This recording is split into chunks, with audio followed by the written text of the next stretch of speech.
Edward Louis Dekker atau sering juga disebut dengan nama Pena Multatuli adalah penulis asal Belanda yang terkenal dengan karya tulisnya yang berupa novel dengan judul Max Havelaar pada tahun 1880. Novel satirisnya ini berisi mengenai kritikan dia yang tidak setuju terhadap sistem penjajahan Belanda dalam memperlakukan orang-orang pribumi di Hindia Belanda. Edward lahir pada 2 Maret 1820 di Amsterdam, Belanda dari pasangan Sietske Elges Klein dan Engel Louis Dekker dan meninggal pada 19 Februari 1887 dengan usia 66 tahun di Jerman. Edward berasal dari keluarga mapan dan berpendidikan. Ayahnya sendiri seorang kapten kapal sehingga Edward mampu menempuh pendidikan yang layak.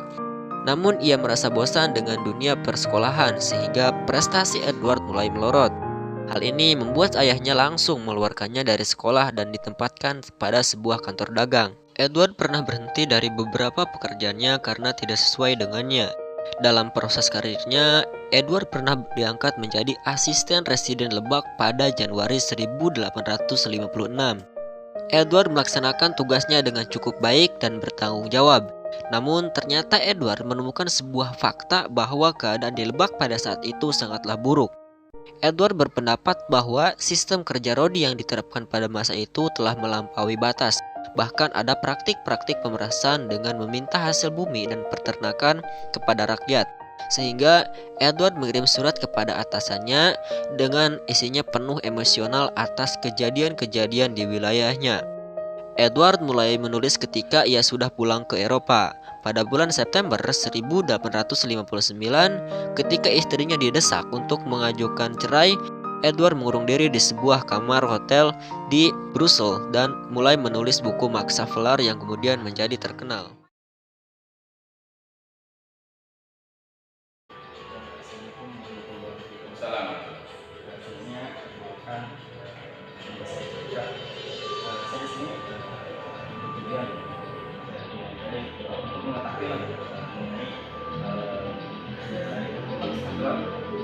Mungkin saya di sini ada beberapa pertanyaan yang saya ingin tanyakan. Yang pertama itu latar belakang apa sih yang latar belakangi sampai timbulnya karya Max Havelaar itu? Iya, Max Havelaar ini kan judul sebuah novel yang ditulis oleh Multatuli pada 1859.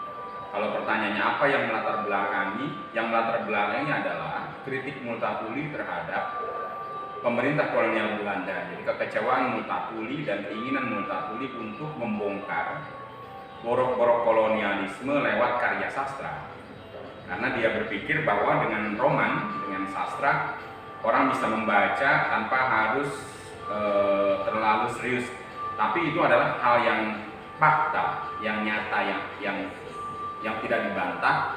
Jadi kalau ditanya latar belakangnya apa? Latar belakang yang memunculkan novel itu adalah praktek kolonialisme yang sangat menjadi-jadi di Hindia Belanda, dan itu Multatuli tentang. Jadi secara langsung berarti Multatuli ini berkhianat ada kolonial gitu. Betul.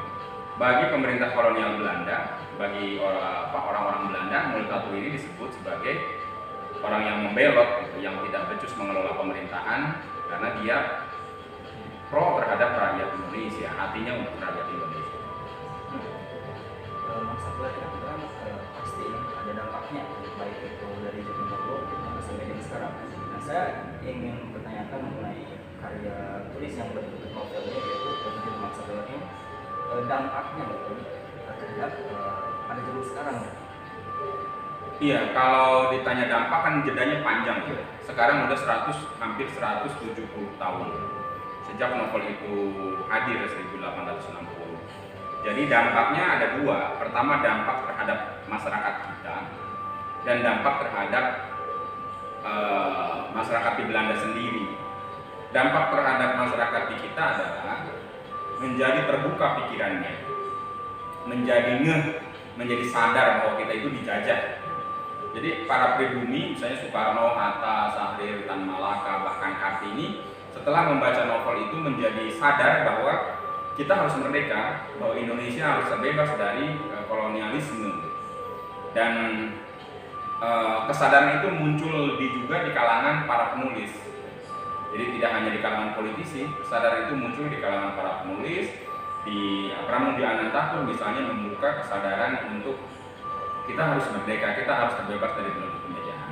Itu pertama. Yang kedua, di masyarakat Belanda sendiri muncul kesadaran, ada dampak, yaitu mereka akhirnya terbuka pikirannya bahwa mereka itu menjajah, gitu, bahwa mereka itu eksploitatif. Maka muncullah kalangan-kalangan liberal yang kemudian memunculkan istilah politik etis. Bagaimanapun bahwa Hindia Belanda tidak sepatutnya diperlakukan secara eksploitatif. Nah, sampai hari ini juga terus dibaca, dampaknya ya tidak seperti dampak pembangunan fisik yang tampak langsung, tapi keterbukaan, kesadaran untuk tidak korupsi itu memunculkan munculnya ide-idenya dari Multatuli, dari Max Havelaar itu. Kemudian kesadaran tentang kesetaraan, humanisme, anti kolonialisme itu semua muncul dari Max Havelaar dan Multatuli. Nah, secara berlangsung kan berdampak juga secara ekonomi kan. Betul. Jadi kan adanya museum, adanya label atau penamaan-penamaan yang tidak melulu museum sebenarnya. Di Jakarta ada band Max Havelaar, di Jogja ada band Multatuli. Kemudian berbagai macam produk, bahkan di luar negeri sendiri ada paper Max Havelaar, ya tentu saja berpengaruh terhadap masyarakat kecil. Kalau dengan museum sendiri tentu saja kami terimbas dengan adanya museum Multatuli di masyarakat Lebak. Ya ada dampak yang langsung atau tidak langsung dirasakan oleh masyarakat. Nah, pasti pro dan kontra ada sih, pro dan kontra mengenai buku Max Havelaar ini, tapi ya dalam lingkungan masyarakat itu sendiri. Tentu saja sejak ia terbit, pro kontra itu muncul, bahkan sampai Multatulinya meninggal, bahkan sampai hari ini pro dan kontra itu muncul. Wajar saya kira sebuah gagasan, sebuah ide, sesuatu yang fenomenal, yang mendobrak, pasti ada pro dan kontra. Tapi saya pikir pro dan kontra itu bagus sehingga orang mau membaca. Yang terpenting kan sebenarnya tidak sampai pada persoalan-persoalan fisik ya. Selama itu pro dan kontranya masih di tataran ide, di tataran konsep, saling adu gagasan, saya pikir menjadi wajar. Dan begitu pun dengan adanya museum ini. Di awal-awal ada yang pro, ada yang kontra, ya itu sesuatu yang baik. Bahkan saya pikir dengan adanya pro kontra ini makin menguatkan seperti apa sih dampak dari pertanyaan dampak dari novel ini yang sudah berusia hampir 170 tahun. Artinya masih dikaji, masih dibaca, masih diapresiasi novel ini meskipun usianya sudah sangat jauh dari kita. Artinya bahwa novel ini ada pengaruhnya yang luar biasa, dan itu tidak hanya di Lebak, tidak hanya di Indonesia, tapi di